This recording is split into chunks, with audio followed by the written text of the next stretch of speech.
रामायण के हर 1000 श्लोक के बाद आने वाले पहले अक्षर से गायत्री मंत्र बनता है। गायत्री मंत्र में 24 अक्षर होते हैं और वाल्मीकि रामायण में 24,000 श्लोक हैं। रामायण के हर 1000 श्लोक के बाद आने वाले पहले अक्षर से गायत्री मंत्र बनता है। यह मंत्र इस पवित्र महाकाव्य का सार है। गायत्री मंत्र को सर्वप्रथम ऋग्वेद में उल्लिखित किया गया है। राम विष्णु के अवतार हैं, लेकिन उनके अन्य भाई किसके अवतार थे? राम को भगवान विष्णु का अवतार माना जाता है, लेकिन आपको पता है कि उनके अन्य भाई किसके अवतार थे? लक्ष्मण को शेषनाग का अवतार माना जाता है, जो क्षीरसागर में भगवान विष्णु का आसन है, जबकि भरत और शत्रुघ्न को क्रमशः भगवान विष्णु द्वारा हाथों में धारण किए गए सुदर्शन चक्र और शंख शैल का अवतार माना जाता है। लक्ष्मण रेखा प्रकरण का वर्णन वाल्मीकि रामायण में नहीं है। पूरे रामायण में सबसे पेचीदा प्रकरण लक्ष्मण रेखा प्रकरण है, जिसमें लक्ष्मण वन में अपनी झोपड़ी के चारों ओर एक रेखा खींचते हैं। जब सीता के अनुरोध पर राम हिरण को पकड़ने और मारने की कोशिश करते हैं, तो वह हिरण राक्षस मारीच का रूप ले लेता है। मरने के समय में मारीच राम की आवाज में लक्ष्मण और सीता के लिए रोता है। यह सुनकर सीता लक्ष्मण से आग्रह करती है कि वह अपने भाई की मदद के लिए जाए, क्योंकि ऐसा प्रतीत होता है कि उनके भाई किसी मुसीबत में फंस गए हैं। पहले तो लक्ष्मण सीता को अकेले जंगल में छोड़कर जाने को राजी नहीं हुए, लेकिन बार बार सीता द्वारा अनुरोध करने पर वह तैयार हो गए।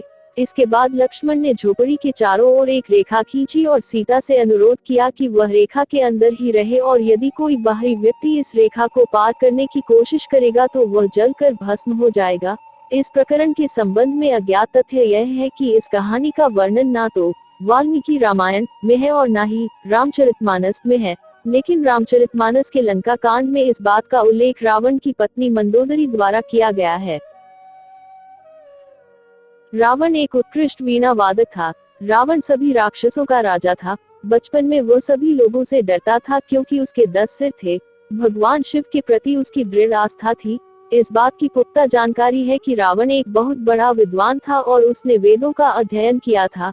लेकिन क्या आपको पता है कि रावण के ध्वज में प्रतीक के रूप में वीणा होने का कारण क्या था? चूंकि रावण एक उत्कृष्ट वीणा वादक था, जिसके कारण उसके ध्वज में प्रतीक के रूप में वीणा अंकित था। हालांकि रावण इस कला को ज्यादा तवज्जो नहीं देता था, लेकिन उसे यह यंत्र बजाना पसंद था।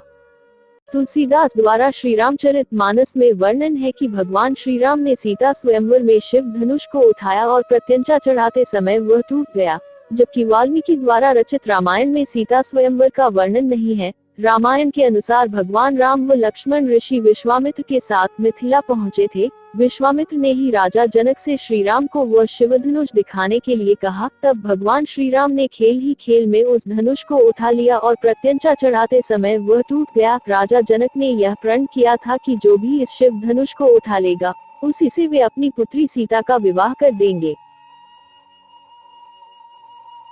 रामायण के अनुसार राजा दशरथ ने पुत्र प्राप्ति के लिए पुत्रेष्ठी यज्ञ करवाया था। इस यज्ञ को मुख्य रूप से ऋषि ऋष्यशृंग ने संपन्न किया था। ऋष्यशृंग के पिता का नाम महर्षि विभांडक था। एक दिन जब वे नदी में स्नान कर रहे थे, तब नदी में उनका वीर्यपात हो गया। उस जल को एक हिरणी ने पी लिया था, जिसके फलस्वरूप ऋषि ऋष्यशृंग का जन्म हुआ था।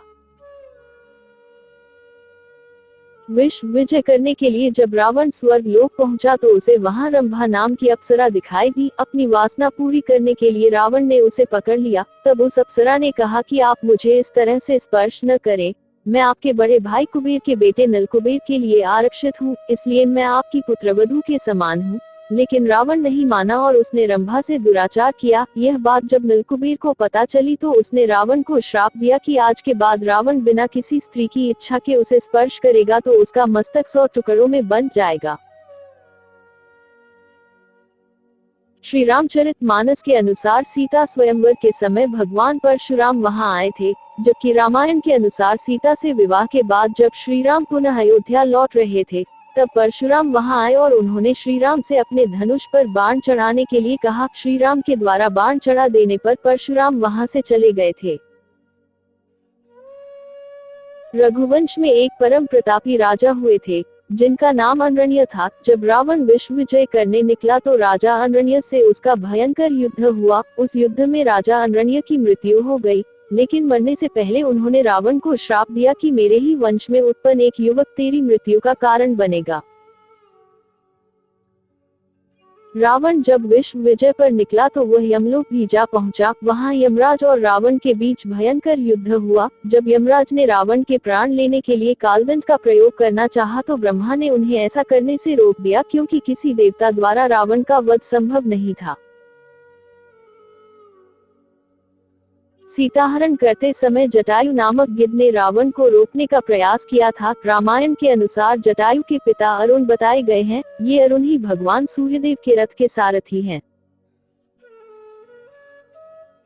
रामायण के अनुसार समुद्र पर पुल बनाने में 5 दिन का समय लगा। पहले दिन वानरों ने 14 योजन, दूसरे दिन 20 योजन, तीसरे दिन 21 योजन, चौथे दिन 22 योजन और 5वें दिन 23 योजन पुल बनाया था। इस प्रकार कुल 100 योजन लंबाई का पुल समुद्र पर बनाया गया। यह पुल 10 योजन चौड़ा था। 1 योजन लगभग 13-16 किलोमीटर होता है।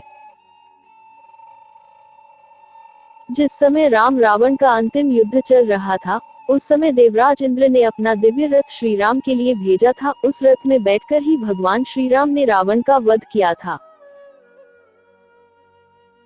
जब काफी समय तक राम रावण का युद्ध चलता रहा तब अगस्त्य मुनि ने श्री राम से आदित्य हृदय स्तोत्र का पाठ करने को कहा, जिसके प्रभाव से भगवान श्री राम ने रावण का वध किया।